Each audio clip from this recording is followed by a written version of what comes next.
কাঁধে ব্যাগ, চোখে সাদা রঙের পাওয়ার দেওয়া মোটা ফ্রেমের সানগ্লাস হাতে, পুরনো একটা ঘড়ি, পুরানো ঢিলে ঢালা একটা টি শার্ট, ময়লা বসে তেল বসেছে, পরনে থাকা প্যান্টটাও ঢিলে ঢালা, পায়ে পুরোনো আমলের স্পঞ্জের জুতো, মাথার চুলগুলো ভালো করে আঁচড়ে নেওয়া সরিষার তেল মাথা থেকে চুইয়ে পড়ছে। ছেলেটি এগিয়ে আসে ভার্সিটির দিকে। চারদিকে যানবাহনের ধুলাবালি উড়ে এসে লাগছে তার শরীরে। এই রোদে পায়ে হেঁটে চলেছে ভার্সিটির উদ্দেশ্যে। খানিকটা পথ পায়ে হেঁটে এসে ভার্সিটির মাঠে উপস্থিত হয় ছেলেটি। চশমাটা হাত দিয়ে নাকের কাছে এনে ভালো করে চোখ দিয়ে দেখে চারদিকটা, তারপর আবার চশমাটা ভালো করে পরে নেয়। ছেলেটি মাথা নিচু করে আনমনে পায়ে হেঁটে ভার্সিটির মাঠ পেরিয়ে কাউকে কোনো কিছু জিজ্ঞাসা না করে এদিক ওদিক থেকে সোজা মাথা নিচু করে পায়ে হেঁটে কলেজের মাঠ ছেড়ে ভেতরে প্রবেশ করছে। ঘটে বিপত্তি। ছেলেটির ধাক্কা খায় কোনো এক বস্তুর সাথে, দুজনেই পড়ে যায়। ছেলেটি চশমাটা হারিয়ে ফেলেছে, আবছাবছা দেখতে পাচ্ছে, হাত দিয়ে খুঁজতে শুরু করছে চশমাটা। অন্যদিকে দ্বিতীয় জন উঠে পর পর শার্টের কলার ধরে ছেলেটির গালে বেশ কয়েকটি থাপ্পড় মারে আর বলে ওঠে, কিরে কানার বাচ্চা কানা, চোখে দেখতে পারিস না? কোথা থেকে আসে সেসব আবাল বা বাল আমার জন্য? মেয়েটি আর কোনো কিছু না বলে বেশ আরো কিছু ঝাড়ি দিয়ে বেরিয়ে পড়ে অজানা উদ্দেশ্যে। ছেলেটি ফ্লোরে হাত দিয়ে খুঁজতে থাকে, একসময় পেয়ে যায় তার চশমাটা। তারপর চশমাটা চোখে লাগিয়ে ঠিকঠাক করে আবার হাঁটা শুরু করেছে ক্লাসরুমের উদ্দেশ্যে। স্যার এখনো আসেনি। ছেলেটি তাকিয়ে দেখে সব বেঞ্চ বুকিং হয়ে গিয়েছে, শুধু সামনের একটা বেঞ্চ এবং পেছনের বেঞ্চটা বাকি আছে। তাই ছেলেটি আর কোনো দিক না তাকিয়ে সামনের বেঞ্চে বসে পড়ে। ক্লাসরুমে উপস্থিত থাকা সবাই হতবাক দৃষ্টিতে তাকিয়ে আছে ছেলেটির দিকে, কেননা এই বেঞ্চে আজ পর্যন্ত ববি ছাড়া কেউ বসেনি, আর এই ছেলেটি নতুন এসে তার জায়গা দখল করেছে। এটা দেখে সবাই বেশ অবাক হয়েছে। সবাই সেদিকে হাঁ করে তাকিয়ে আছে, কেউ কোনো কিছু বলছে না। খানিকক্ষণ পর স্যার ক্লাসরুমে উপস্থিত হয়, এক এক করে সবার পরিচয় নেয়। পরিচয় নেওয়ার মাঝখানে এসে হাজির হয় ববি। ববি বলে ওঠে, স্যার, আজকাল কি কলেজে ছেলেমেয়ের অভাব পড়েছে যে কলেজে 2 টাকার ফকিররাও চান্স পায়? ও আমার বেঞ্চে বসার সাহস পায় কি করে? ছেলেটি কোনো কথা না বলে হাঁ করে তাকিয়ে থাকে মেয়েটির দিকে। প্রফেসর সাহেব ববির কথা মতো ছেলেটির কাছে এসে বলে ওঠে, এই ছেলে, কি নাম তোমার? আর ভার্সিটিতে এরকম খ্যাত সেজে এসেছো কেন? পরিষ্কার পরিচ্ছন্নতা বলতে তোমার কিছুই নেই। নাম কি তোমার? কোথা থেকে উঠে এসেছো? স্যারের মুখে এরকম কথা শুনে ছেলেটি বেঞ্চ থেকে উঠে পড়ে। ছেলেটি বেশ কিছুক্ষণ নীরবতা ভেঙে এবার বলে ওঠে, জি স্যার, আমার নাম রোহান। আমি এই পাশের একটা বস্তিতে থাকি। এর চেয়ে আর কোনো পরিচয় নেই আমার। ছেলেটির মুখে এরকম কথা শুনে সবাই হেসে ওঠে। প্রফেসর সাহেব ক্লাসরুমটাকে শান্ত হতে বলে, আবার বলে ওঠে, এই জায়গাটায় তুমি আর বসবে না। এই জায়গাটা সব সময় ববি বসে, আর তুমি ওই শেষ বেঞ্চে গিয়ে বসে পড়ো। আর কেউ কোনো কথা বলবে না। আমি ক্লাস শুরু করব, মন দিয়ে কাছ থেকে শুনবে।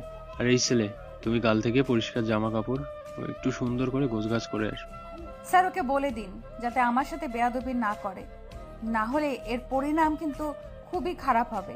আর আজকে নতুন বলে তাকে ক্ষমা করে দিয়েছি। নেক্সট টাইম যদি সে এরকম কাজ করে তাহলে পুরো ভার্সিটিতে নাকখড় দেওয়াবো আমি।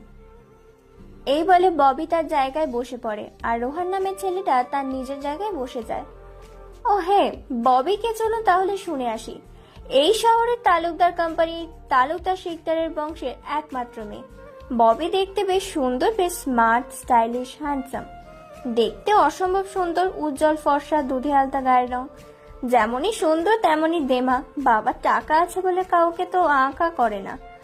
যখন তখন যাকে যেখানে র্যাগিং দেয়। বাবার টাকা আছে বলে শিক্ষকরাও কিছু বলে না। সাথে তার বাবা এই কলেজের সভাপতি। কলেজে বিভিন্ন সময় বিভিন্ন দরকারি সামগ্রী তার বাবা দিয়ে দেয়। আর রোহান হচ্ছে কলেজের সাধারণ একটি ছেলে, যার পরিচয় নেই।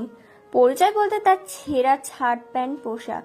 ছেলেটি বেশ দেখতে, স্মার্ট, সরল সাদাই, ইনোসেন্ট, অনেক সুন্দর দেখতে, কিন্তু ছেলেটি কেমন যেন গাইয়া প্রকৃতির। প্রফেসর সাহেব এবার একটা বীজগণিত অঙ্ক করান। অঙ্কটা সবাইকে তুলে নিতে বলে প্রফেসর সাহেব তারপর বেরিয়ে যায় তার নিজ গন্তব্যে। এভাবে দেখতে দেখতে সব ক্লাস শেষ করে ভার্সিটি থেকে সবাই বের হয় ক্যাম্পাসের উদ্দেশ্যে। ছেলেটি কারোর দিকে কোনো কিছু না বলে চশমাটা ঠিক করে মাথা নিচু করে ক্লাসরুম থেকে বেরিয়ে ক্যাম্পাসের দিকে যায়।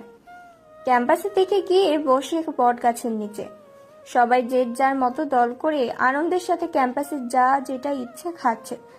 ছেলেটি পকেটে হাত দিয়ে দেখে তার পকেটে মাত্র 50টি টাকা আছে। তারপর সেই টাকা দিয়ে একটা পার্টি আর কলার কিনে নিজেই খেতে বসে পড়ে। অন্যদিকে কিছুক্ষণের মধ্যে ভার্সিটিতে পর পর বেশ কয়েকটা গাড়ি এসে হাজির হয়।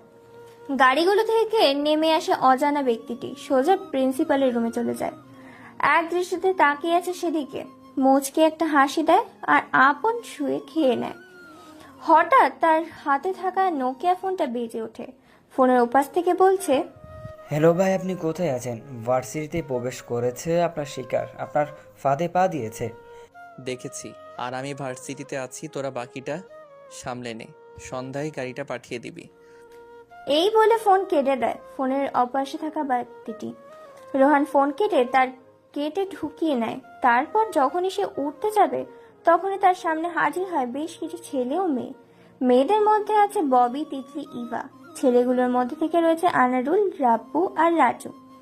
6 জন মিলে চারিদিক দিয়ে ঘিরে ধরে রোহানকে। রোহান বলে ওঠে, আমাকে চারদিক দিয়ে ঘিরে রেখেছেন কেন? আমি আবার কি করলাম? কেউ কোনো কথা বলে না। বেশ কিছু সময় নীরবতায় কেটে যায়। তারপর ববি নামের মেয়েটি বলে ওঠে, তুই জানিস না আমরা এখন এখানে আড্ডা দেব, আর তুই আমাদের আড্ডার জায়গায় এসে বসেছিস, এর শাস্তি তো তোকে পেতেই হবে। আসলে সরি আপু, আমি বুঝতে পারি নাই, আমাকে এবারের মতো ছেড়ে দিন, আমার আর এরকম ভুল হবে না। রোহান নামের ছেলেটির মুখে এ ধরনের কথা শুনে সবাই উচ্চস্বরে হাসতে থাকে। ইভা নামের মেয়েটি আবার বলে ওঠে, তা কি করে হয় চান্দু, তোকে যে শাস্তি পেতেই হবে। ওই সবাই শালাকে ধর। এইবারে সবাই উত্তম মধ্যম দিতে শুরু করেছে। মারতে মারতে প্রায় মেরে ফেলেছে। চোখ, মুখ, কান সব মেরে ফাটিয়ে দিয়েছে। এক পর্যায়ে সেখানে ট্রিনার রাজ নামের একটি ছেলে। তারপর রাজ ছেলেটি সবাইকে সরিয়ে দিয়ে রোহানকে দাঁড় করায় আর বলে ওঠে, এই তোরা ওকে মারছিস কেন? সবাই ওকে ছেড়ে দে, না হলে আমার থেকে খারাপ কিন্তু কেউ হবে না। দেখ রাজ, তুই আমাদের ব্যাপারে নাক গলাস না, না হলে তোর হাল এইরকমই করে ছাড়বো। আমাদের কাজে কখনো বাধা দেওয়ার চেষ্টা করিস না। ওহ তাই নাকি? তাহলে তো বেশ ভালোই। আয়, কে মারবে আমাকে? দেখে আয় তো, দেখে তোদের মধ্যে কে আছে, কোন বাপের বেটা আছে যে আমাকে মারবে। দেখো রাজা, তুমি কিন্তু কাজটা ভালো করছো না। আমাদের সাথে খারাপ ব্যবহার করে এর পরিণতি কিন্তু ভালো হবে না। আগে তো গায়ে হাত দিয়ে দেখ, তারপর বাকিটা দেখা যাবে। পাকবে না ফুটবে পরে দেখবো, আগে তো গায়ে হাত দিয়ে দেখ। ববি, ইভা, আনারুল, রাজু এরা আর কোনো কিছু না বলে 6 জন মিলে চলে যায়। এদিকে রাজ নামের ছেলেটি রোহানকে উপরে তুলে দাঁড় করায়। তারপর ক্যান্টিনে নিয়ে দুজনে বসে। রাজ বলে ওঠে, তোমার নাম কি? আর ওরা তোমাকে মারছিল বা কেন? ও সরি, আসলে ভুলে তুমি করে বলে ফেলেছি, কিছু মনে করিও না। ছি ছি ভাই, এটা কি বলছেন আপনি? আমার প্রাণ বাঁচিয়েছেন আর আপনি আমাকে তুমি করে বলতে পারেন? আচ্ছা তাই, তাহলে তুমি কোন বর্ষে বর্তমানে পড়তেছো? আর তোমার বাসায় কে কে আছে? আমি এবার অনার্স 2য় বর্ষের ছাত্র। আর আমার পরিবার বলতে তেমন কেউ নেই, মা বাবা আর একটা বোন। এই নিয়ে চলছে আমাদের ছোট সংসার। আমি পড়ালেখার জন্য বাইরে এসেছি। ও আয়ুষী, তুমি তো আমার ক্লাসে, অর্থাৎ সেম ইয়ার। তাহলে তুমি আর আমি বন্ধু হতে পারি। কিন্তু যেখানে কলেজের সবাই এই খ্যাতের সাথে কথা তো দূরে থাক, কাছে পর্যন্ত ঘেঁষে না, সেখানে আপনি বন্ধুত্ব করতে চাচ্ছেন কেন? দেখো, কে কি করলো বা কে কি বললো সেটা আমি দেখি না, তুমি আমার সাথে বন্ধুত্ব করবে কিনা সেটা বলো। ওকে ঠিক আছে, আমি আর আপনি আজ থেকে বন্ধু। এভাবে হবে না, বন্ধুদের মাঝে এখনো তুমি বা আপনি না আনলে তুই মনে থাকবে। মনে থাকবে। এইভাবে তারা অনেকক্ষণ আড্ডা দেয়। আড্ডা দেওয়ার পর শেষ করে আবার ভার্সিটির ক্লাসের উদ্দেশ্যে রওনা দেয়। ক্লাসে আজকে জান্নাত আপা এসেছে। ইনি বর্তমানে ভার্সিটির ইংরেজি অধ্যাপক। জান্নাত আপার ক্লাসগুলো সম্পূর্ণ মনোযোগ দিয়ে শোনে রাজ, রোহান। এদিকে তেলে বেগুনে জ্বলছে ইভা, ববি, আনারুল, রাজু এবং তাদের 2 বন্ধু রাজ ও রোহানের বন্ধুত্ব দেখে প্রথম দিনে এসেই রোহান নামের ছেলেটি বন্ধুত্ব করে নিয়েছে রাজের সাথে। এই নিয়ে তাদের মধ্যে বেশ কথা কাটাকাটি হচ্ছে। এভাবে ভার্সিটির সম্পূর্ণ ক্লাস করে তারা 2 জন মিলে যে ভার্সিটিতে কালো গাড়ি ঢুকেছিল তাদের মধ্যে থেকে বেরিয়ে আসে আমজাদ গ্রুপ অফ ইন্ডাস্ট্রিজের আমজাদ শিকদার। মানুষের সাথে ভালো ব্যবহার করতে শুরু করেছে। মেয়র হয়ে গেলে আবার শুরু করবে তার অত্যাচারের অবৈধ কাজ। আমজাদ প্রিন্সিপালের রুমে গিয়ে সোজা বসে কোনো অনুমতি ছাড়াই আমজাদ শিকদার বলে ওঠে, ওই বেটা প্রিন্সিপাল, তোকে কি মাসে মাসে 1 লক্ষ টাকা কিসের জন্য দিই? তুই এখনো আমার মালগুলো সাপ্লাই করতে পারিসনি কেন? আসলে ভাই, শহরে নতুন একটা গ্যাং চলে এসেছে, আর এই গ্যাংয়ের জন্য কাজ করা প্রায় অসম্ভব হয়ে উঠেছে। আপনি আমাকে আর কয়েকটা দিন সময় দিন, আমি সব মাল সাপ্লাই করে দেব। ধুর বেটা প্রিন্সিপাল, তোর কাছে মাত্র 15 দিন সময় আছে। এই 15 দিনে তুই সব ড্রাগস সাপ্লাই করে দিবি। আর আমার মেয়ে লাগবে। অনেক দিন হয়ে গেল মেয়েদের সাথে রাতে ফুর্তি করি না। কিভাবে জোগাড় করবি সেটা তোর ব্যাপার। ওকে ভাই, পেয়ে যাবেন আজকে সন্ধ্যায়, কোনো টেনশন করবেন না, সোজা আপনার বাড়িতে পৌঁছে যাবে। তারপর আমজাদ শিকদার সেখান থেকে বেরিয়ে পড়ে। দেখতে দেখতে ভার্সিটির ছুটি হয়ে যায়। প্রিন্সিপাল তার কেবিন থেকে বেরিয়ে হোস্টেলের দিকে রওনা দেয়। অস্ট্রেলিয়ার দিকে রওনা দিয়ে এসে প্রত্যেকটা হোস্টেলের বাথরুমগুলো ঠিকঠাক আছে কিনা এই কথা বলে প্রত্যেকটা বাথরুম চেক করতে থাকে। তারপর ছোট্ট একটা মাইক্রো ক্যামেরা বাথরুমের মধ্যে দেয়ালে লাগিয়ে দিয়ে সেখান থেকে বেরিয়ে পড়ে। বিকেল হয়ে এসেছে। হোস্টেলের মেয়েরা যে যার মতো ফ্রেশ হওয়ার জন্য বাথরুম ইউজ করছে। তন্নি নামের এক মেয়ে বাথরুমে ঢুকেছে গোসল করার জন্য। তারপর মেয়েটি ভেতর থেকে দরজা লাগিয়ে দেয়। তার পরনে থাকা 3 পিসটাও খুলে ফেলে। এখন শুধু পরনে ব্রা আর ছোট্ট একটা প্যান্ট। ধীরে ধীরে সাথে ছোট প্যান্টটা খুলে ফেলে। তারপর শাওয়ার ছেড়ে দিয়ে গোসল করতে থাকে। সারা শরীর সিসিটিভি ক্যামেরায় রেকর্ড করে নিচ্ছে। বাথরুমের দেয়ালে থাকা মাইক্রোফোন, ক্যামেরা রাখার জন্য সবকিছু স্পষ্ট মোবাইলে বসে দেখছে প্রিন্সিপাল। তারপর মেয়েটি বাথরুম থেকে বের হয়ে যায়। দেখতে দেখতে সন্ধ্যা হয়ে এসেছে। হঠাৎ করে মেয়েটির দরজায় নক করে। তারপর মেয়েটির দরজা খুলে দেয়। আর যাকে দেখে তাকে দেখে অবাক। প্রিন্সিপাল বলে ওঠে, কেমন আছো তুমি? তোমায় এখন যেটা করতে হবে সেটা হচ্ছে তোমাকে একজনের কাছে আজকে রাতের জন্য যেতে হবে। জি স্যার, কার সঙ্গে কার কাছে যাব, কেনই বা যাব? এরপর প্রিন্সিপাল সে বাথরুমের ভিডিওটা ওপেন করে দেখায় তন্নিকে। এই ভিডিওটা দেখে একেবারে কান্না করে ফেলেছে। কাঁদতে কাঁদতে এবার বলে ওঠে, স্যার, আপনি এত খারাপ, আগে জানলে আমি কোনোদিনই কলেজে ভর্তি হতাম না। প্লিজ আপনি ভিডিওটা ডিলিট করে দিন, না হলে আমার জীবন ধ্বংস হয়ে যাবে। আর আমি আপনার এই প্রস্তাবে রাজি না। দেখো, তুমি যদি আমার কথায় রাজি না হও তাহলে এই ভিডিওটা আমি নিয়ে নেট দুনিয়া ছেড়ে দেব। তখন তোমায় নিজেকে শেষ করে দেওয়া ছাড়া আর কোনো উপায় থাকবে না। বিনিময়ে তুমি এবার কলেজে ফার্স্ট হওয়ার চান্সও পাবে। তোমার সকল রকম সাপোর্ট দেব আমি। বিনিময়ে তুমি আমার এই কথাটা রাখো, ভার্সিটির কোনো ফি দিতে হবে না। তুমি একদম ফ্রিতে লেখাপড়া করতে পারবে। হোস্টেলে তোমাকে কোনো ফি দিতে হবে না। অনেক হয়েছে স্যার আপনার বাজে কথা। আর আপনি আপনার বাজে কথা বলা বন্ধ করুন, নয়তো আমি আইনের সাহায্য নিতে বাধ্য হব আর আপনাকে জেলের ঘানি টানাবো। তার মানে তুমি আমার কথা শুনবে না? তাহলে আবার নিজের মৃত্যুর জন্য প্রস্তুত হও, কারণ এই ভিডিওটা মাত্র একটা ক্লিকে সারা পৃথিবী ছড়িয়ে পড়বে। তখন তুমি লোক সমাজে মুখ কি করে দেখাবে? বেখেয়ালি আনমনে পায়ে হেঁটে ক্লাসরুমে যাচ্ছিল রোহান। হঠাৎ করে কেউ একজন রোহানকে লেগ মারে। সাথে সাথে রোহান মুখ থুবড়ে মাটিতে পড়ে যায়। কপালটা হালকা কেটে যায়। তারপর উঠে দাঁড়ায়। হালকা করে ধুলোবালিগুলো ঝেড়ে নেয় পোশাক থেকে। সামনে তাকিয়ে দেখতে পায় তার সামনে ববি দাঁড়িয়ে আছে। তার মানে ববি তাকে ল্যাং মেরেছে। কোনো কিছু না বলে মুচকি একটা হাসি দিয়ে যখনই চলে যাবে তখনই পেছন থেকে বলে ওঠে ববি, ওই ফকিনের বাচ্চা, দাঁড়া বলছি। সরি না বলে কোথায় যাচ্ছিস? তুই যে আমায় ধাক্কা দিয়ে আমার পুরো জামা কাপড় নোংরা করে দিলি, এটার ক্ষতিপূরণ কে দেবে শুনি? ববির কথায় থমকে যায় রোহান। তার কিছুক্ষণ পরই চলে আসে ববির বন্ধু বান্ধবীরা। রোহান কোনো কিছু না উপায় পেয়ে মাথা নিচু করে মৃদু কণ্ঠে বলে ওঠে, আপু, আমার ভুল হয়ে গেছে, আসলে আমি খেয়াল করিনি। সরি আপু। ববি এই কথা শুনে পুরো ভার্সিটির মাঠে এতগুলো ছেলে মেয়ের সামনে পরপর বেশ কয়েকটা থাপ্পড় লাগিয়ে দেয় তার গালে। আর বলে ওঠে, তো সাহস হয় কি করে? শুধু সরি বললে সবকিছুই শেষ। তোকে তো আজকে। এই বলে যখনই রোহানকে মারতে যাবে ঠিক তখন সেখানে হাজির হয় রাজ। রাজকে দেখে ইভা বলে ওঠে, ওই তো চলে এসেছে হিরো, তাকে বাঁচাতে। হ্যাঁ, চলে এসেছি, তাতে তোমাদের কি? ওকে ছেড়ে দাও। আর নেক্সট টাইম যদি এমন করতে দেখেছি তো তোদের খবর খারাপ করে ছাড়বো। এই বলে রাজ রোহানকে নিয়ে ক্লাসে চলে যায়। ওদের যাওয়ার দিকে সবাই তাকিয়েছে। তারপর রাজ বলে ওঠে, কে রে, তুই কি প্রতিবাদ করতে শিখিসনি? মুখ বুঝে আর কত সহ্য করবি? এবার তো প্রতিবাদ কর। রাজের কথায় কোনো উত্তর দেয় না রোহান। রোহান একটা মুচকি হাসি দেয়। বেশ কিছু সময় নীরবতায় কেটে যায়। কিছুক্ষণ পর রোহান ভাঙা ফোনের কল আসে। ফোন বের করে দেখে সাব্বির কল করেছে। রিসিভ করতেই বলে, ভাই, ছেলেটার খবর পেয়ে গিয়েছি। ছেলেটা শহরের একটা টোকাই মাস্তান, বিভিন্ন খারাপ কাজের সাথে যুক্ত, মানুষকে কর দেয়। তার প্রধান কাজ অসহায় মানুষকে ধ্বংস করে, তার প্রধান উদ্দেশ্য। সে কারো কথা মতো কাজ করে। তার নাম জিসান। সে বিভিন্ন অপরাধ করে, কিন্তু ওপরে কারো পাওয়ার থাকায় সে কাউকে তোয়াক্কা করে না। পুলিশ তাকে গ্রেফতার করে না। ওকে, ঠিক আছে, আমি দেখে নিব। তুই কাজ চালিয়ে যা।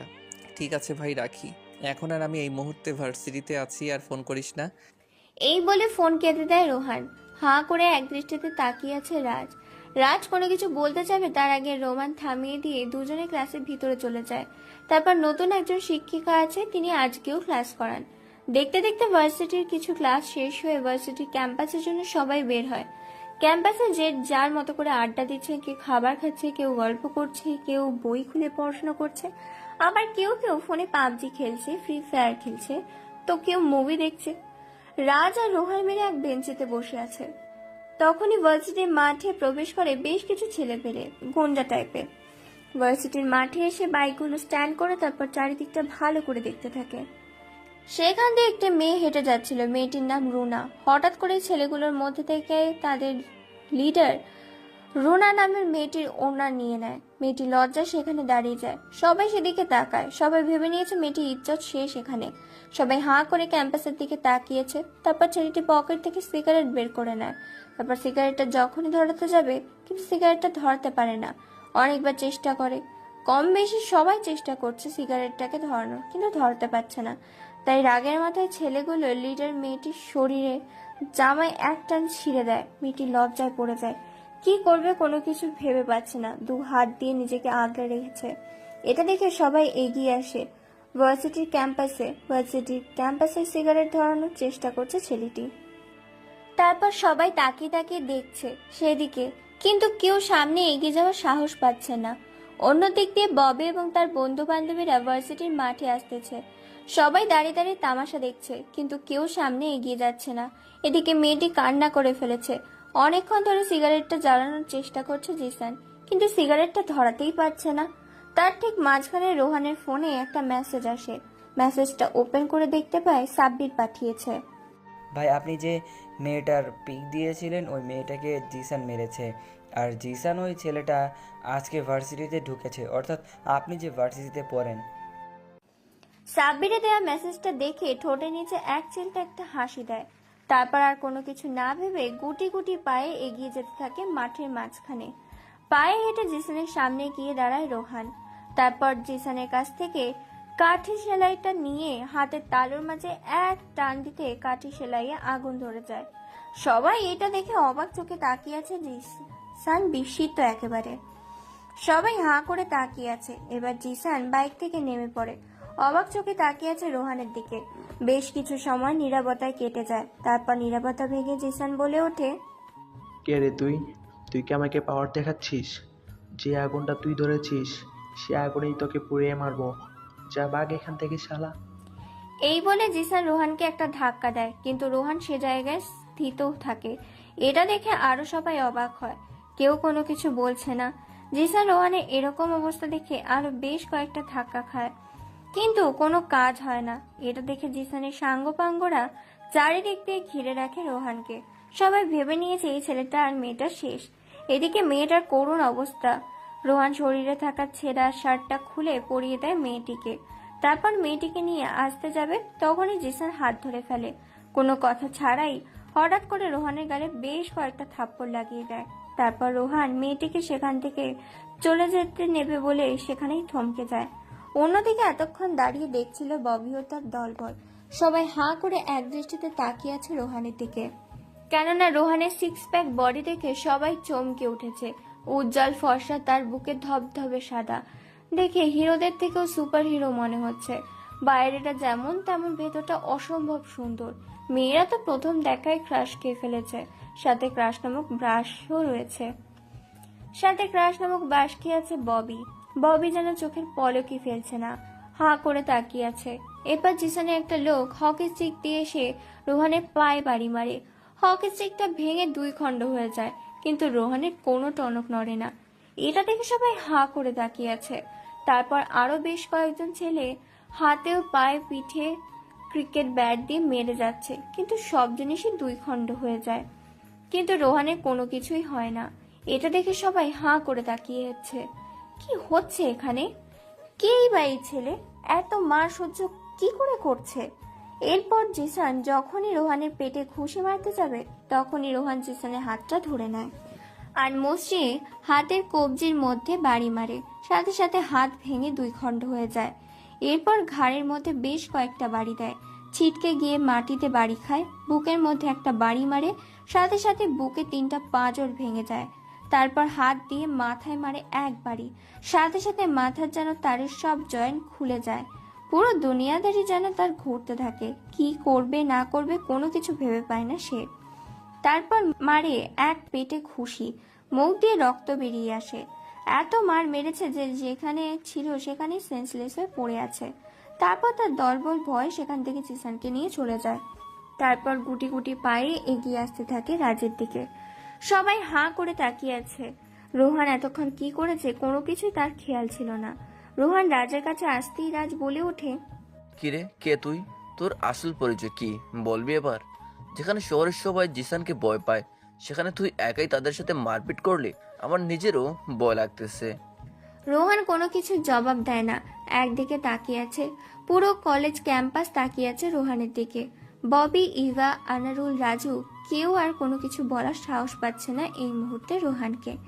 তারপর কোনো কথা ছাড়াই ভার্সিটির প্রত্যেকটা ক্লাস শেষ করে তারা দুজন রাজের উত্তর দেয়নি। রোহান ক্লাস শেষ করে বেরিয়ে পড়ে যে যার মতো।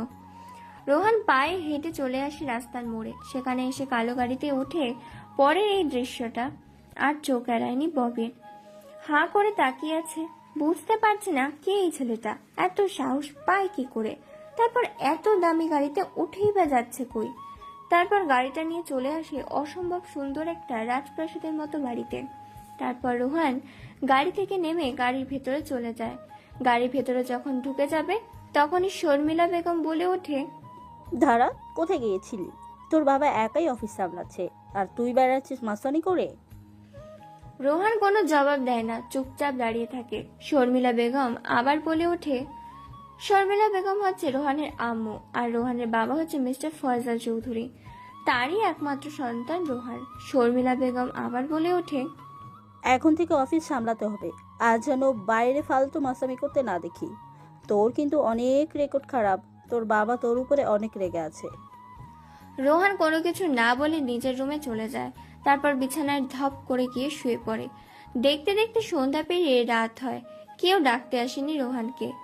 দেখতে দেখতে রাত 10টা বেজে যায়। রোহান এখনো ঘুমিয়ে আছে।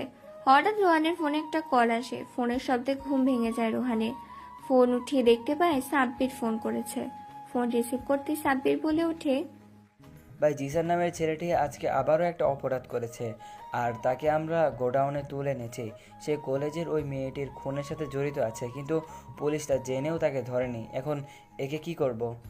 ওকে, আমি এখনই আসছি। আমি না আসা অবধি ওকে 3rd ডিগ্রি দিতে থাক, আর জানার চেষ্টা কর এর পেছনে মাস্টার মাইন্ড কে। এইবার ফোন কেড়ে দেয় রোহান। এদিকে সাব্বির একের পর এক মারতে থাকে জিসানকে। মারতে মারতে প্রায় আধমরা করে ফেলেছে। মুখ হাত পা দিয়ে রক্ত গড়িয়ে পড়ছে। তবুও এখনো কোনো কিছু বলেনি জিসান। পাগলের মতো হেসেই চলেছে। রাত 11টা বাজে। কিছু সময় পরে রোহান এসে হাজির হয় গোডাউনের ভেতরে। তারপর একটা চেয়ার এনে দেয় একটা ছেলে। চেয়ারের উপর বসে পড়ে রোহান। তারপর একটা কবদা দিয়ে 2 হাতের 10 আঙুল কেটে ফেলে রোহান। তারপর সুই সুতো দিয়ে তার আঙুলের 10টা মাথায় সেলাই করে দেয়। জিসান শুধু চিৎকার করছে, কিন্তু তার চিৎকার যেন কানে পৌঁছাচ্ছে না রোহানের। তারপর হাতুড়িও জুড়ে নিয়ে শরীরে বিভিন্ন জায়গায় হাতুড়ি দিয়ে আঘাত করতে করতে ক্ষত সৃষ্টি করে ছুলে দিয়ে হাতুড়ি দিয়ে। তারপর রোহান জিজ্ঞাসা করে, বল, তোর সাথে কে কে আছে, আর এসবের লিডার কে? ওই মেয়েটাকে নিয়ে হত্যা করে কেন কলেজের মাঠে ফেলে রেখে চলে গিয়েছিলি? জিসান কোনো উত্তর দেয় না, উচ্চস্বরে হাসতে থাকে। এত কষ্টের মধ্যেও যেন তার হাসি মুখটা লেগে আছে। রোহানের কথা যেন তার কানেই পৌঁছায়নি। রোহানের এরকম কথা শুনে উচ্চস্বরে হাসতে থাকে। তারপর রোহান আরো কয়েকবার হাত ধরে নিয়ে তার হাতে পায়ে মারে, তবুও যেন কোনো কেয়ারই করে না। অবশেষে রোহান যখন তার পুরুষত্বের মধ্যে বাড়ি দেয়, তখন যেন জিসান এক গগনবিদারী চিৎকার দিয়ে ওঠে। সেই চিৎকারের আওয়াজে বিল্ডিংটা থরথর করে কাঁপতে থাকে।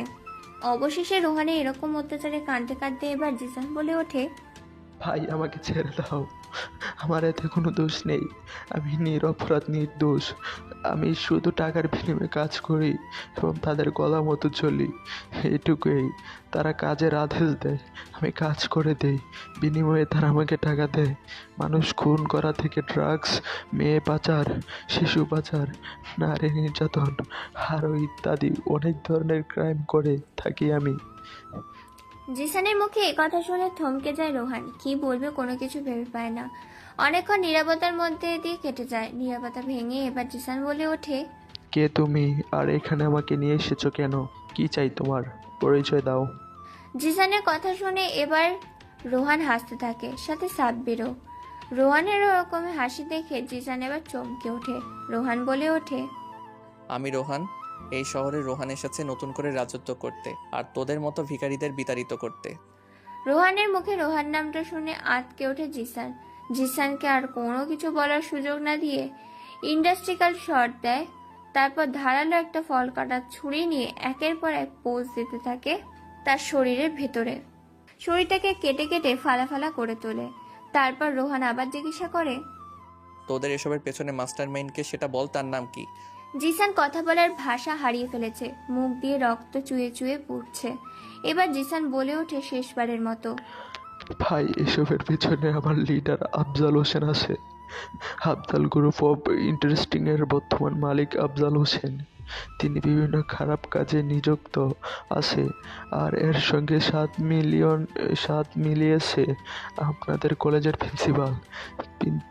প্রিন্সিপাল সব কিছুই জানে। আর প্রিন্সিপাল ওখান থেকে বিভিন্ন মেয়েদের পাচার করে, সাথে ড্রাগ স্মাগলিং কলেজের ভেতরে করে। সেখানে অনেক ছেলে মেয়ে আছে যারা প্রিন্সিপালের সাথে কাজ করে। আর কোনো কিছু বলতে দেয় না রোহান। জিসান কোনো কিছু বলার আগেই বেশ কয়েকবার ছুরি দিয়ে আঘাত করে তার গলার মধ্যে। গলা কেটে এফোর ওপর হয়ে গেছে। গলায় ফিনকি দিয়ে রক্ত বেরোতে থাকে। যেমন ডাঙায় মাছ ধরলে ছটফট করে, ঠিক তেমনি ছটফট করতে করতে প্রাণ হারায় জিসান। তারপর রোহান জিসানের লাশটাকে গায়েব করে দিতে বলে। সেখান থেকে আবার কালো গাড়িতে করে চলে যায় নিজ গন্তব্যে। কোটি কোটি টাকা আছে বাবা, এত বড় বিজনেসম্যানের মা গৃহিণী, সে নিজেও একজন রাজনৈতিক নেতার সাথে একজন সিক্রেট আন্ডারওয়ার্ল্ডের মাফিয়া। সে মানুষকে সাহায্য করার জন্য এই পথে নেমেছে। হাজারো নির্যাতন অবহেলিত বেকার গরিব মানুষকে সাহায্য করেছে এইভাবে অনেকবার রোহান আজকেও গাড়িতে যখন ঢুকতে যাবে তখনই পেছন থেকে শর্মিলা বেগম বলে ওঠে, দেখ, এভাবে আর কত ঘুরে বেড়াবি? আমি তোর বিয়ে ঠিক করেছি। তোর বাবার আর আমার মেয়েটাকে খুব পছন্দ হয়েছে। কথা নেই বার্তা নেই, হুটহাট করে বিয়ের কথা বলে আমি বিয়ে করব নাকি? যেখানে আমি কথা বলেছি সেখানে তোকে কথা বলতে হবে না। তোকে যেটা বললাম তুই সেটার জন্য প্রিপারেশন নে। রোহান আর কোনো কিছু না বলে চলে যায় তার নিজের রুমে। তারপরে ওয়াশরুমে গিয়ে ফ্রেশ হয়ে নিচে খাওয়া দাওয়া করে, আবার নিচের রুমে চলে আসে। দেখতে দেখতে সন্ধ্যা হয়ে এসেছে, চারিদিকে ঘন কালো আধারে নেমেছে। অন্যদিকে বিছানায় শুয়ে শুয়ে উল্টো হয়ে ভাবছে ববি। রোহানের সেই সিক্স প্যাক বডি, উজ্জ্বল শ্যামলা গায়ের বর্ণ, বুকটা দেখে যেন সে মুগ্ধ হয়ে গেছে। ববির কল্পনা জগতে যায়। ববি ঘুমিয়ে যায়, টেরও পায়নি কখন ঘুমিয়েছে। ফোনে কিছু একটা করতে করতে ঘুমিয়ে গেছে। সাব্বিরের ফোনের ঘুম ভাঙে সাব্বির।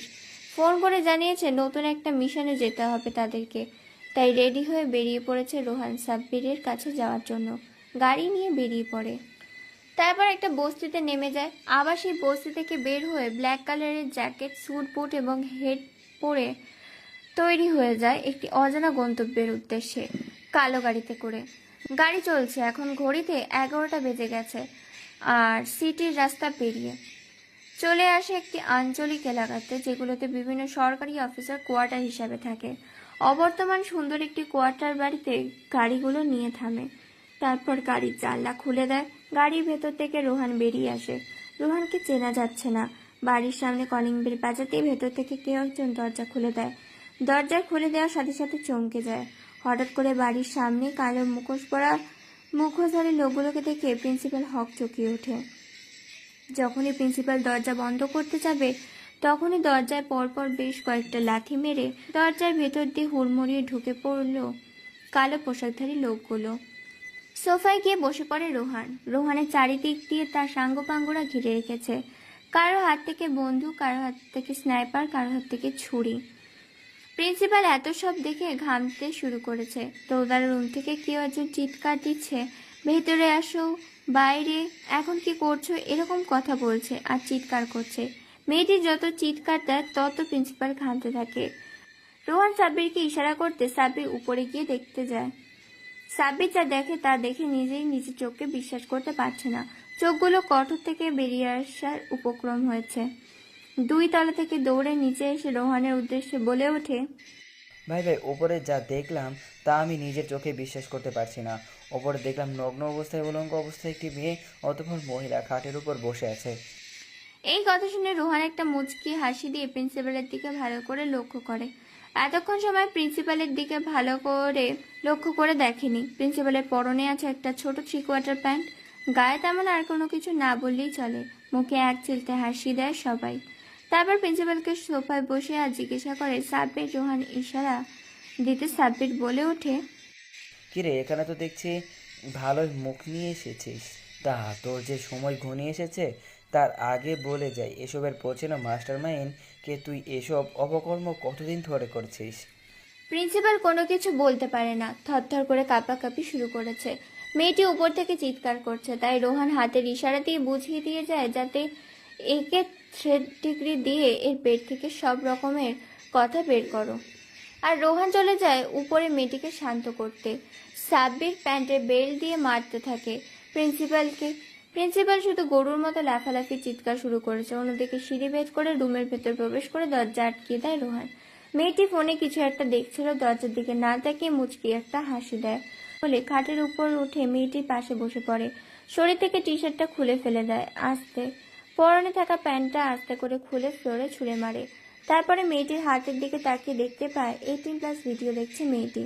এটা দেখে রোহান একটা হাসি দেয়। কারো উপস্থিতি টের পেয়ে মেয়েটি সেদিকে তাকিয়ে চমকে ওঠে আর বলে ওঠে, আপনি কি আর এখানে কি করছেন? জানেন না কারো পারমিশন ছাড়া বেডরুমে আসতে নেই? মেয়েটির কথা শুনে রোহান একটা হাসি দেয়। তারপর পিছনে গিয়ে মেয়েটিকে জড়িয়ে ধরে, তার শরীরে স্লাইড করতে থাকে, সারা শরীরে কিস দিতে থাকে, সাথে চুমু খেতে থাকে। মেয়েটি কাঁপতে শুরু করেছে, কাঁদো কাঁদো গলায় বলে ওঠে, বলেন কি আপনি? আর এখানে এসেছেন কেন? কি চাই আপনার? এই মুহূর্তে চাই যেটা, সেটা হলো প্রিন্সিপালের লাশ আর তোমার কাছ থেকে দেহ সুখ। নাম কি তোমার? আর এসব কাজ কতদিন ধরে চলছে? আর এই বাড়িতে তুমি কি করছো? মেয়েটি এই ধরনের প্রশ্ন শুনে হক চকিয়ে ওঠে। মেয়েটি কি করবে কোনো কিছু ভেবে পায় না। ধাক্কা দিয়ে পালিয়ে যেতে চাইলে রোহান তাকে চেপে ধরে। তারপর মেয়েটিকে খাটে শুয়ে দেয়, তার উপরে উঠে পড়ে আর বলে, নিজের পরিচয় দিবি নাকি নৃশংসভাবে নিজের মৃত্যুটাকে নিজের সামনে দেখবি? মেয়েটির কোনো উপায় না পেয়ে বাধ্য হয়ে এবার সবকিছু মেনে নেয়, গায়ে এলিয়ে দেয় রোহানের উপর। তারপর ধীর কণ্ঠে বলে ওঠে, আমি স্বপ্না, আমি এখানে কাজ করি। আমার স্বামী ছিল, আমার স্বামী আমাকে ছেড়ে দিয়েছে। তারপর প্রিন্সিপাল আমাকে এখানে নিয়ে আসে, আমি তার সাথে কাজ করি, আর আমরা স্বামী স্ত্রীর মতো একই বিছানায় ঘুমাই। স্বপ্নাকে আর কোনো কিছু বলতে দেয় না রোহান। বুঝে গিয়েছে, তাই স্বপ্নাকে শুয়ে দেয়। তারপর প্রিন্সিপাল যেভাবে স্বপ্নাকে প্রতি রাতে ভোগ করে ঠিক একইভাবে রোহানও স্বপ্নকে ভোগ করতে থাকে। দীর্ঘ টানা 40 মিনিট স্বপ্নার সাথে শারীরিক সম্পর্ক করে রোহান। প্রায় আধমরা করে ফেলেছে স্বপ্নাকে। তারপর কি যেন একটা ভেবে হাসি দেয়। তারপর ওই অবস্থায় স্বপ্নাকে ওখানে ফেলে রেখে রোহান নিচে যায়। তারপর পায়ের উপর পা দিয়ে বসে পড়ে রোহান। প্রিন্সিপাল বুঝে নিয়েছে এতক্ষণ রোহান উপরে কি করছিল। প্রিন্সিপাল কোনো কিছু বলছে না, শুধু থরথর করে কাঁপছে আর ঘামছে। এবার রোহান বলে ওঠে, তুই একজন প্রিন্সিপাল, ভার্সিটির শিক্ষক হয়ে তুই যেসব কর্মকাণ্ড করছিস তাতে তোর মৃত্যুটাই প্রাপ্য। এবার সত্যি সত্যি বল, তোর কি শাস্তি হওয়া দরকার এবং তোর পেছনে আসল মাথাটাকে? প্রিন্সিপাল কোনো কিছু বলছে না, শুধু থরথর করে কাঁপছে। বেশ কিছু সময় পর এভাবে নীরবতায় কেটে যায়। নীরবতা ভেঙে এবার প্রিন্সিপাল মৃদু গলায় বলে ওঠে, আসলে আমি এই বাড়িতে একাই থাকি, দেখাশোনার মতো কেউ নেই। তেমন আমাদের পেটের ক্ষুধা আছে, তেমনি আরেকটা ক্ষুধা আছে, সেটা হলো শরীরের ক্ষুধা। এই ক্ষুধাটাকে মেটানোর জন্যই স্বপ্নকে আমি আমার সাথে রেখে দেই। প্রতিদিন তার কাছ থেকে এই ক্ষুধার যন্ত্রণা মেটানোর জন্য নিয়ন্ত্রণ করে। আর ভার্সিটি মেয়েদের কিডন্যাপ করে পাচার, ড্রাগস স্মাগলিং আমি আফজাল শিকদারের কথাই করি। প্রতিদিন সন্ধ্যায় তার বাড়িতে একটা করে ভার্সিটির মেয়েকে যে কোনো বিপদে ফেলে মেয়েটির ব্ল্যাকমেল করে তার বাড়িতে পাঠাতে হয়। আর সেই মেয়েটিকে সারা রাত ভোগ করে তারপর মেয়েটিকে হয় পাচার করে দেয়, না হয় উত্তেজনার বশে মেরে ফেলে। সকল রকম অবৈধ কাজ করে সে। এর বাইরে বা এর ভেতরে কোনো কিছুই আমি জানি না। আমি শুধু টাকার বিনিময়ে কাজ করি আর টাকার দিয়ে সুখ কিনি। প্রিন্সিপালের মুখে এই কথা শুনে রোহান সহ সাব্বির আরও তার দলের ছেলেপেলেগুলো উচ্চস্বরে হাসতে থাকে। এবার আস্তে আস্তে সাব্বির বলে ওঠে, তাই না, তুই টাকা দিয়ে মুখ কিনে নিয়েছিস? এটাই তো। যদি টাকা দিয়ে সব হতো তাহলে আজকে তোকে টাকা দিয়ে সবাই বাঁচাতে আসতো, কিন্তু আসেনি। এই টাকাই তোকে ধ্বংস করে দিল। মৃত্যুর জন্য তৈরি হ। এটা বলার পর রোহানের দিকে তাকায় সাব্বির। রোহান চোখের ইশারায় বলে দেয় শেষ করে দিতে। তারপর রোহান উপরে চলে যায়। এদিকে সাব্বির একটা ধারালো ব্লেড বের করে আস্তে করে প্রিন্সিপালের গলায় মারে এক টান। গলা দিয়ে ফিঙ্কি গড়গড় করে রক্ত পড়ছে। প্রিন্সিপালের সেখানেই মৃত্যুর স্বাদ গ্রহণ করে। উপরে গিয়ে রোহান একটা ধারালো ছুরি বের করে। তারপর স্বপ্নার সারা শরীরে চুমু খায়, উপর থেকে নিচ পর্যন্ত প্রত্যেকটি জায়গায়। তারপর ঠোঁটে কয়েকটা কিস করে সারা শরীর স্লাইড করে। আর বেশি কিছু সময় শারীরিক সম্পর্ক করে ধারালো অস্ত্রটা নিয়ে গলার মধ্যে বসায়। অস্ত্রটা দেখে স্বপ্না চমকে যায়, চোখ দিয়ে গড়গড় করে পানি পড়ছে।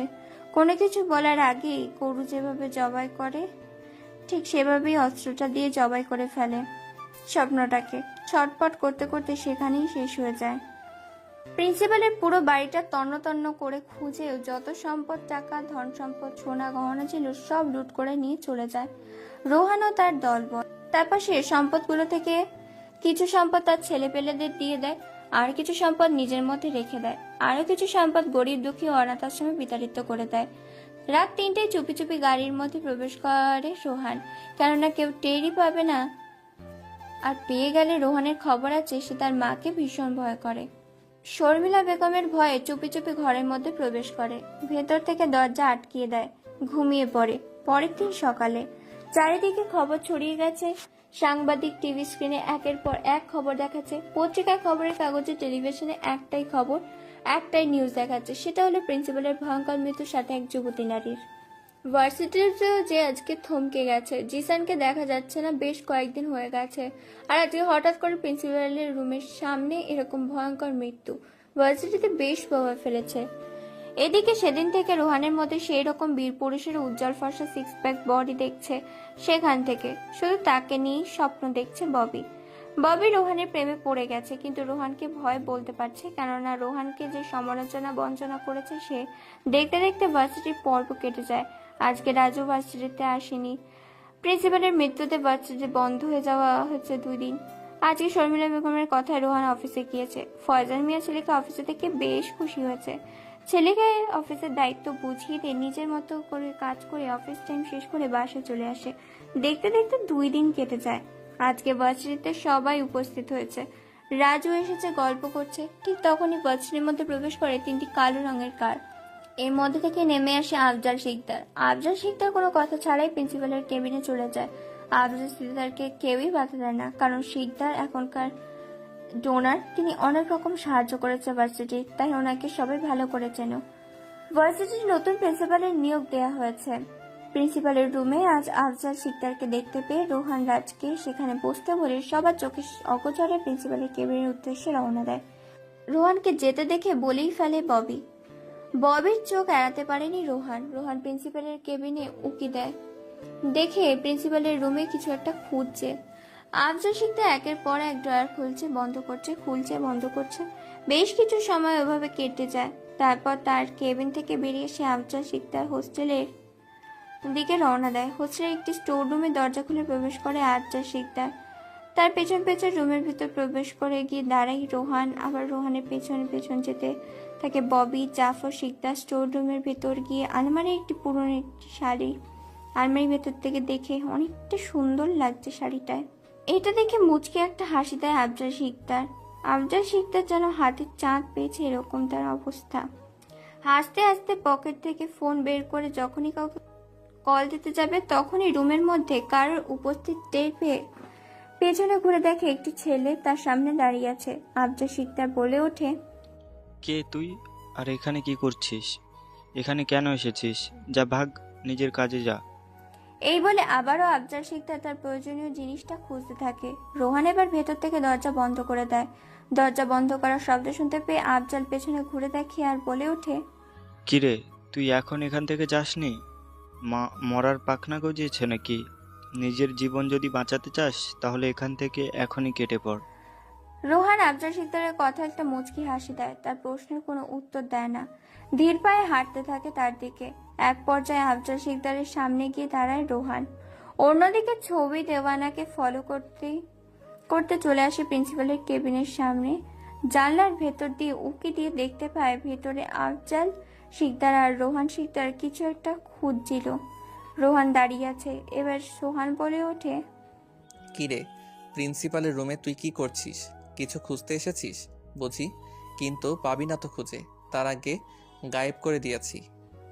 রোহানের মুখে এই কথা শুনে আফজাল বেশ ঘাবড়ে যায়। আফজাল কোনো কিছু বলে না, তবুও খুঁজতে থাকে। হঠাৎ করে রোহান আফজালকে মারে এক লাথি। লাথিকে সোফায় বসে পড়ে। আফজাল তার কোমর থেকে AK-47 সাইলেন্সার বন্দুকটা বের করে থরথর। তারপর রোহানের দিকে, কিন্তু বুলেটগুলো তার আগেই ববি এসব দেখে ঘাবড়ে যায়। চিৎকার দিতে যেও চিৎকার না দিয়ে দেখতে থাকে চেয়েছে। রোহানের মতো সুপার হিরোর মতো উড়ে গিয়ে খুশি আফজাল শিকদারের মায়ার কিছুটা দূরে পড়ে থাকার বন্দুকটা তুলে নিয়ে দুই পায়ে দুইটা গুলি করে দেয় আর বলে ওঠে, কিরে, এই রোহানকে মারবি তুই? এই রোহান ভাই বেঁচে থাকতে দেশের সন্ত্রাসী করছিস। নির্দোষ মেয়েদের অপহরণ করে তাদের ইজ্জত নিয়ে আজকে তুই শেষ।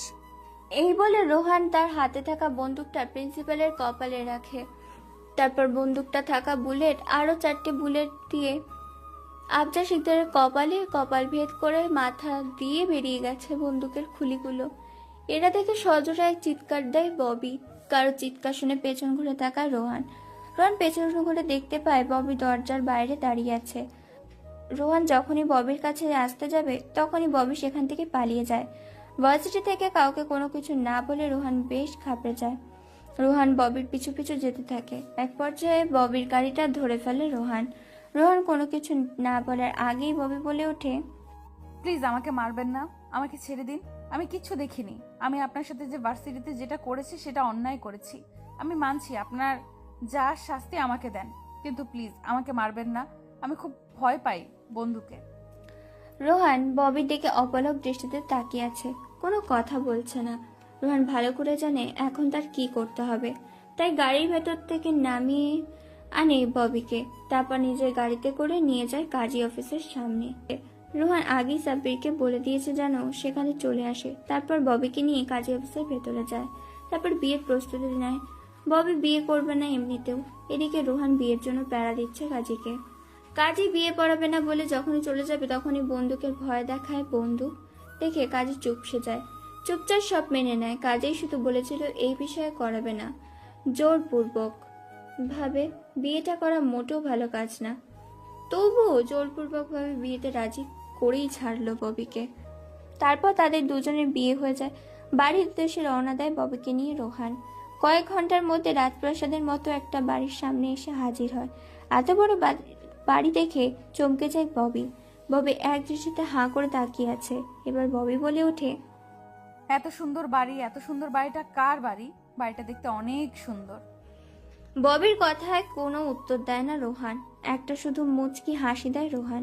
সাব্বির কলিং বেল বাজাতে ভেতর থেকে কেউ একজন দরজা খুলে দেয়। তারপর বাড়ির ভেতরের সামনে যায় রোহান। শর্মিলা বেগম নিজের ছেলের সাথে 16টি হাতি কোমড়া দেওয়া থেকে মেয়েকে দেখে বলে ওঠেন, মেয়েটা কে রোহান? আর তোর সাথেই বা কি করেছে? সাব্বির, মেয়েটা কে রে? কেউ কোনো কথা বলে না। বেশ কিছু সময় নীরবতার মধ্যে দিয়ে কেটে যায়। নীরবতা এবার রোহান বলে ওঠে, আম্মু সরি, আমি তোমাকে না জানিয়ে বিয়ে করে ফেলেছি আমার পছন্দের মেয়েকে। তুমি তো বলেছিলে আমাকে বিয়ে করে নিতে, তাই বিয়ে করে চলে এসেছি আমার পছন্দের মেয়েকে। ববি রোহানের মুখে পছন্দের মেয়ের কথা শুনে খুশি হয়, কিন্তু তার সাথে সাথে মন খারাপ হয়ে গেল, কেননা একটা খুনি মেনে নিতে পারছে না ববি। ববির মনে রোহানের জন্য ঘৃণা জমতে শুরু করে। শর্মিলা বেগম আর কোনো কিছু না বলে বরং ওখান থেকে চলে যায়। তারপর ভেতরে গিয়ে আসে নতুন বউ। তারপর আবার শর্মিলা বেগম বলে ওঠে, তোমার নাম কি মা? মাথার উপর থেকে ঘোমটাটা সরাও, দেখি তোমার চাঁদ মুখখানা একবার দেখি। বেশ কিছু সময় নীরবতা কেটে যায়। রোহান সিঁড়ি ভেদ করে দোতলার নিচের রুমে চলে যায়। অনেকক্ষণ নীরবতা ভেঙে ববি এবার লাজুকলতা গড়ায় বলে ওঠে, আমি মোসাম্মদ ববি আক্তার উম্মে কুলসুম। বাবা আমজাদ গ্রুপ অফ ইন্ডাস্ট্রির মালিক, মা গৃহিণী, বাবা মায়ের একমাত্র সন্তান আমি। শর্মিলা বেগম আমজাদ সাহেবের নাম শুনে বেশ অবাক হয়। তারপর কি যেন ভেবে শর্মিলা বেগম ববির মাথা থেকে ঘোমটা সরিয়ে দেয় আর চমকে ওঠে।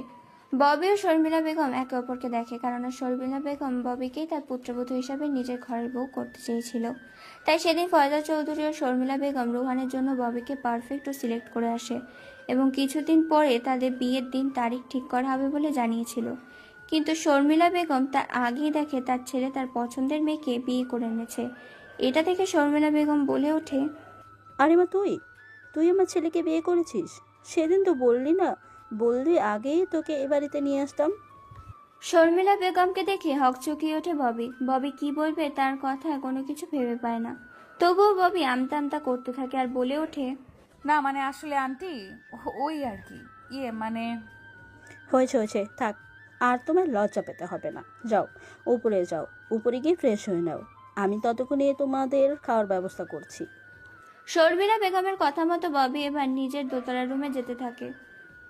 কোনটা কার চিনতে পারে না, তবুও চলে যায় রোহানের রুম খুঁজতে খুঁজতে। রোহান ভেতরে ফ্রেশ হয়ে কাপড় চেঞ্জ করছিল, তখন রুমের মধ্যে প্রবেশ করে ববি। ববি রোহানকে এরকম অবস্থা দেখে মারে এক চিৎকার। রোহান পেছনে ঘুরে দেখতে পায় ববি চিৎকার করছে, তাই আর কোনো কিছু উপায় না পেয়ে ববির মুখ চেপে ধরে। ববি হাতে ইশারায় বোঝাচ্ছে তাকে ছেড়ে দিতে। কিছু সময় পর রোহান ববিকে ছেড়ে দেয়। ববি হাঁপাতে থাকে। রোহান এবার বলে ওঠে, কি ব্যাপার, এইভাবে তুমি চিৎকার করছো কেন? আর তুমি এই রুমেই বা কি করছো? ববি একবার রোহানের দিকে তাকিয়ে আবার চোখ বন্ধ করে ফেলে আর বলে ওঠে, ছি, আপনার কি একটু লজ্জা শরম করছে না একটা মেয়ের সামনে এভাবে খালি গায়ে থাকতে? রোহান ববির কথা শুনে এবার নিজের দিকে তাকায়। নিজের দিকে তাকিয়ে তো অবাক, কেননা শরীরে কোনো কিছুই নেই। তাই দ্রুত ববির বুকে থাকা ওড়নাটা টান মেরে নিয়ে নেয়।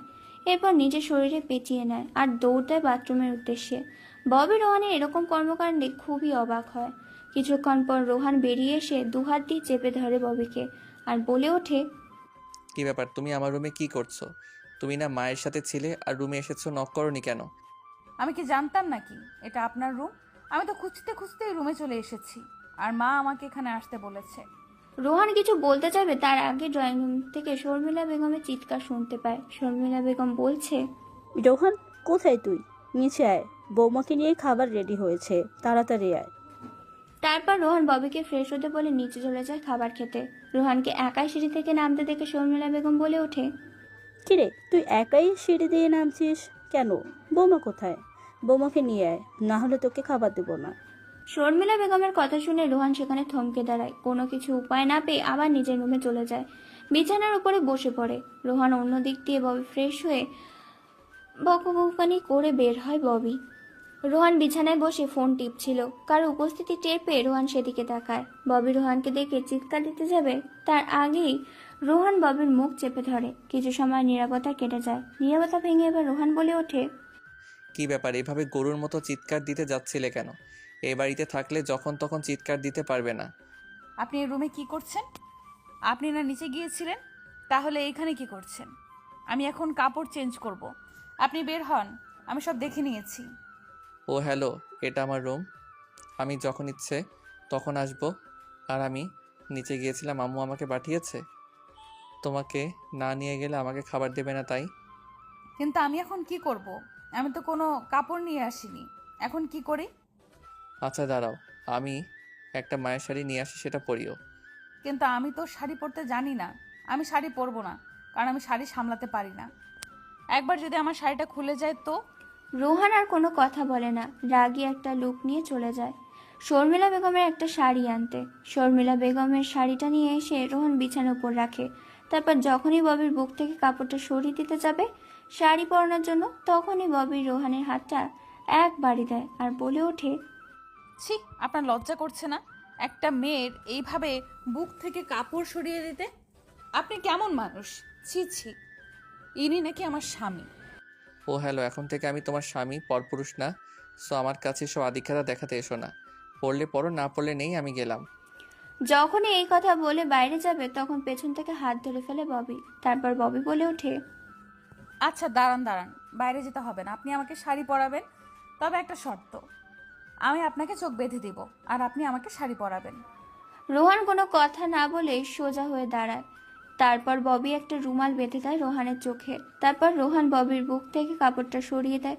ববি এখন সম্পূর্ণ খালি গায়ে বিছানা থেকে শাড়িটা নিয়ে একে একে পরিয়ে দিতে থাকে ববিকে। ববিকে যতই শাড়ি পরাচ্ছে এবং কুচিগুলো তার পেটে গুঁজে দিচ্ছে ততই কেঁপে উঠছে ববি। ববি দু হাত দিয়ে খামচে ধরে রোহানের মাথার চুল।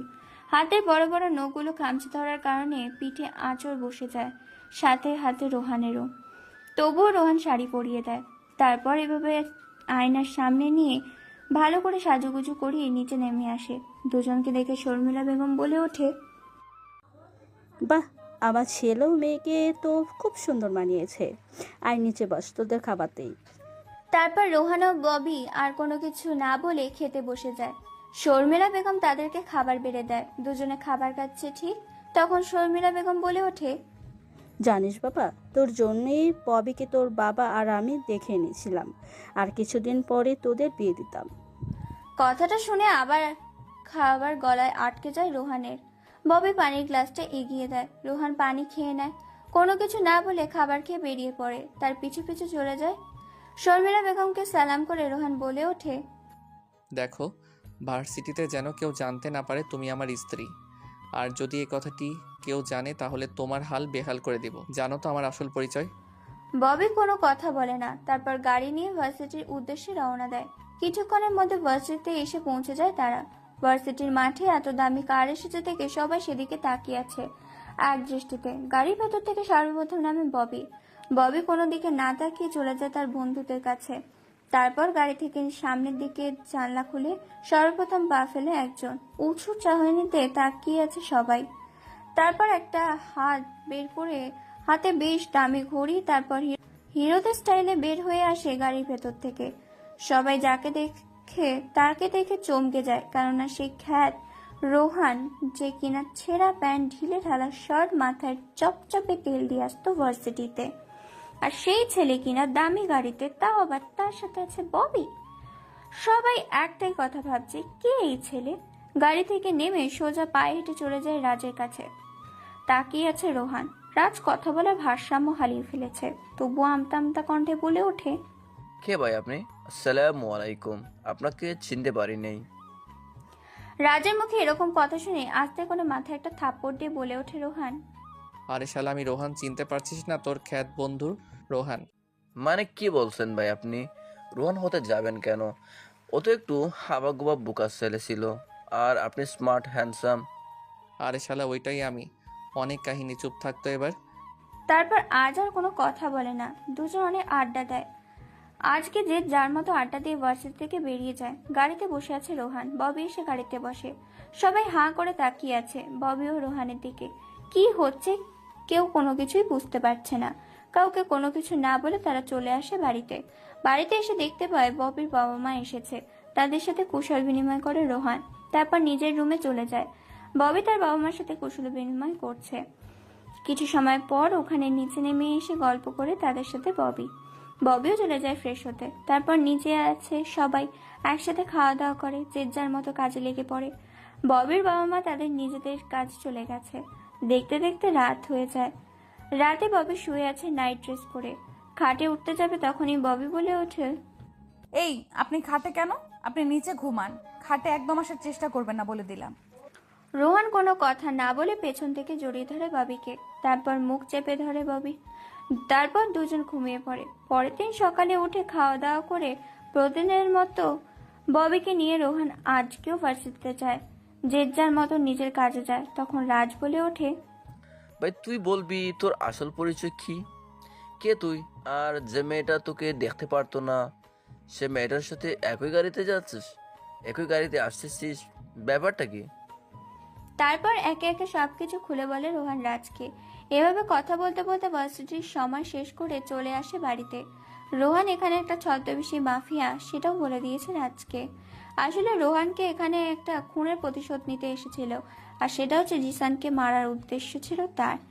রোহানের অফিসের চাকরি করতো একটি পিয়ন, কোনো মতো সংসার চলতো তার রোহানের অফিসের চাকরি করেই।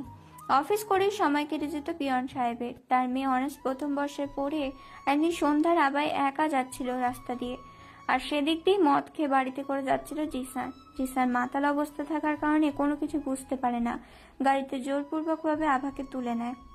তারপর জঙ্গলের মধ্যে নিয়ে যায় গাড়িটাও আভাকে, আর সেখানে জোরপূর্বকভাবে আভার সাথে জোরাজুরি করে, তাকে জঙ্গলের মধ্যেই রেপ করে।